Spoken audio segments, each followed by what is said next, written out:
Assalamualaikum warahmatullahi wabarakatuh. Sebagai jejak digital, walaupun subscribernya baru 5, tapi setidaknya ya ini bisa ditonton sama anak istri saya nanti ketika dewasa. Saya mau mengklarifikasi apa ya, kayak wong gagah apa ya.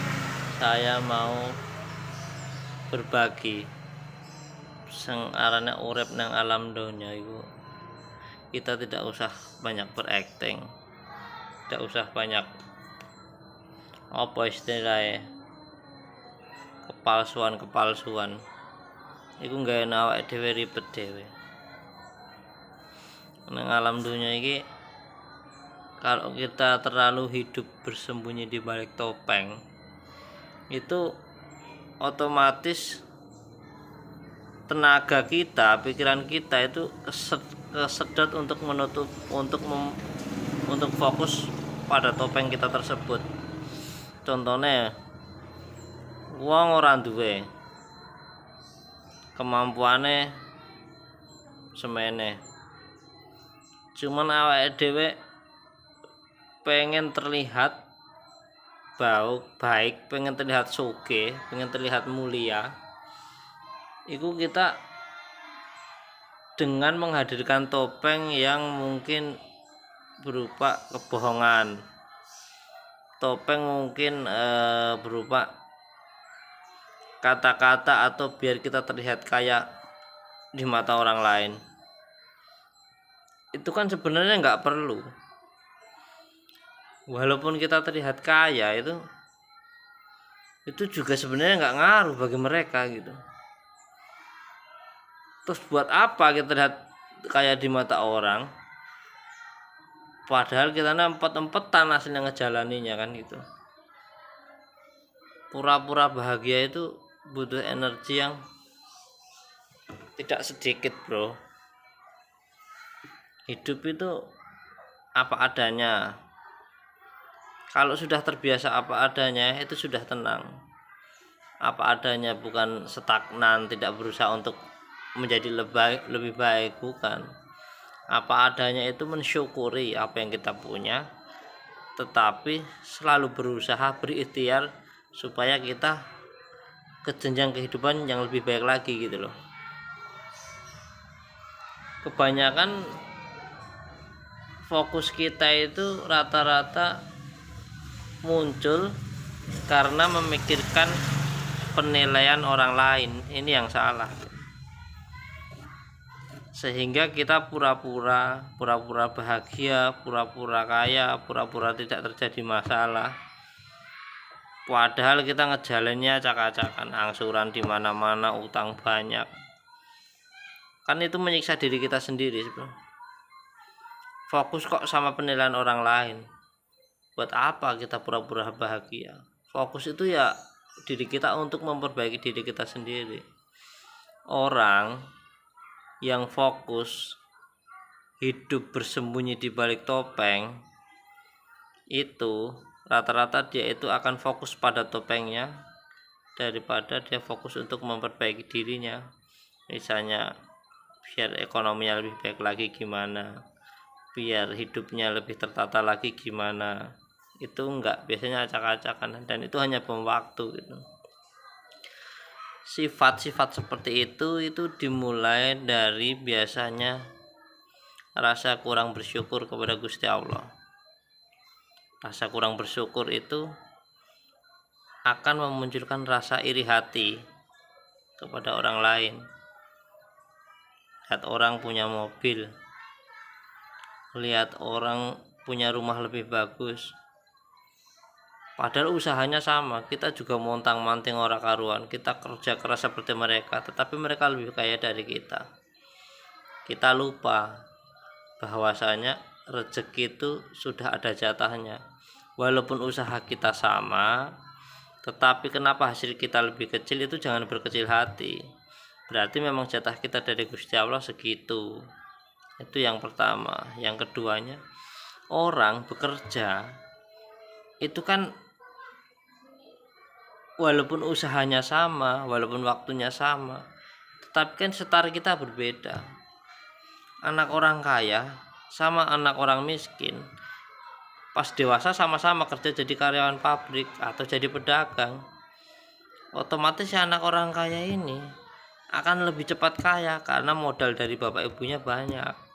Beda sama yang dari orang miskin yang tidak dimodalin apa-apa.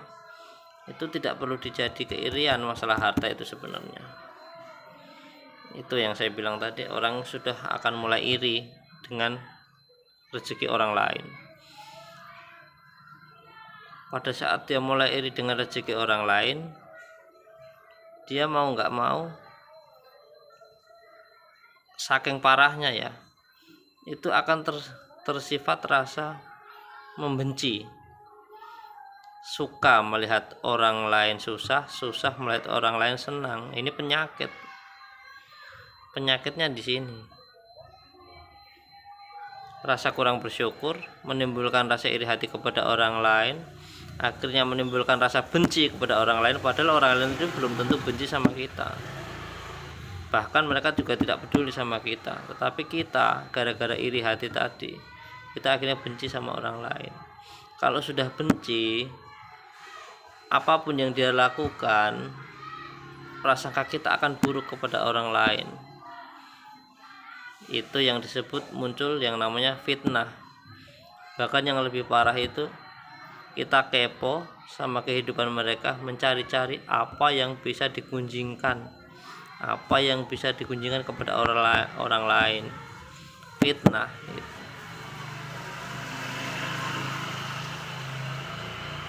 Urutannya itu yaitu tadi, rasa kurang bersyukur, akan muncul rasa iri hati, akan muncul rasa benci, akan muncul fitnah. Ini yang masalah. Kita nggak usah berakting-akting, nggak usah bersandiwara.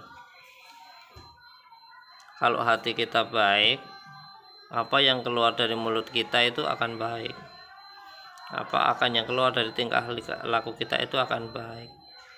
Kalau hati kita tulus, orang juga akan merasakan ketulusan kita. Apa yang diperlakukan dengan hati pasti akan sampai ke hati lagi. Misalnya kita pura-pura baik sama orang lain, itu pasti kerasa, walaupun lidah kita baik, walaupun urat muka kita kelihatan ramah, sopan, tapi akan kerasa gitu. Kayak orang beribadah yang imannya masih setengah-setengah, sehingga dia ingin terlihat sopan, suci di mata orang lain. Orang lain tetap akan menilai kita itu nggak akan sesuci itu. Beda sama kita yang benar-benar dari hati, ikhlas lillahi ta'ala, sholat 5 waktu atau bersedekah orang, tapi karena kita ada riak dalam hati kita, imbal baliknya ya orang pasti akan respect ke kita kalau kitanya nggak bersandiwara. Itu guys, ini pemahaman ini saya pelajari ya, pemahaman kejawen orang-orang Jawa zaman dulu itu. Memang mereka belum pintar masalah agama ya, beda sama orang-orang sekarang. Banyak pondok-pondok pesantren, banyak ulama-ulama.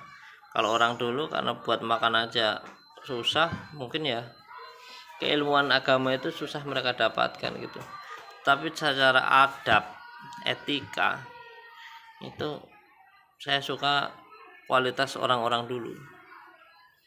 Orang dulu itu walaupun tidak pakai sorban, walaupun tidak pakai baju yang bersih putih, tapi hati mereka itu untuk menyakiti otak orang lain itu hati-hati. Ngobroli orang lain aja hati-hati.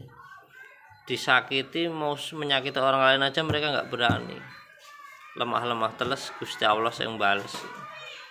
Ini yang jarang kita dapatkan, atau yang sekarang zaman sekarang sudah mulai dihilangkan ya, didikan anak sekarang, budi pekerti. Itu guys, mudah-mudahan ini bisa menjadi jejak digital buat anak cucu saya. Ini bukan mengajari, ini menasihati diri pribadi gitu.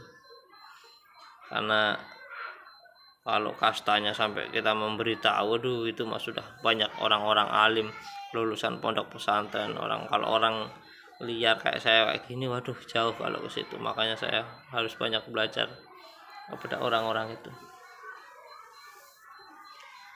Itu tadi kunci hidup: tenang, bersyukur. Yang keduanya adalah jangan banyak bersandiwara, jangan banyak berakting. Mampunya beli motor, ya udah kita pakai motor, nggak usah kepengen sama mobil orang lain. Tetapi iri yang positif itu harus ada. Dalam hal ini adalah iri, mereka aja bisa hidupnya lebih baik, kenapa saya enggak? Itu harus ada. Soalnya kalau kita tenang, nyaman, nggak ada keinginan, nggak ada harapan seperti itu, hidup kita itu stagnan, nggak ada peningkatan. Mungkin buat kita biasa aja, tapi buat anak kita, cucu kita, buat istri kita ya harus ikut prinsip tentara, selalu berharap yang terbaik tapi siap yang terburuk. Usaha itu harus ada harapan, kesenangan, selalu dapat yang terbaik. Tetapi kalau hasilnya tidak sesuai apa yang kita inginkan, ya jangan kecewa. Mungkin jatah kita cuma segitu. Terkadang Gusti Allah itu, rezeki itu datang pada orang-orang yang ikhlas. Sok ya, kalau enggak sekarang ya besok, kalau enggak besok ya besoknya lagi, pasti ada jatahnya. Jangan berkecil hati.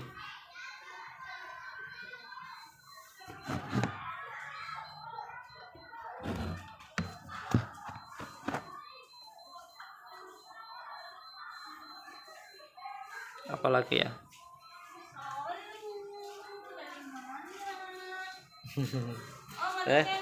Tehnya masih teh, cuma kelapanya nggak ada teh. Masih. Oh iya, lagi ngevlog biar kayak orang-orang. Iya. Cengkeh merah ada teh. Ada. Cengkeh merah ya? Nggak ada. Iya lupa aku ya. Mau masak ayam kampung ini anak.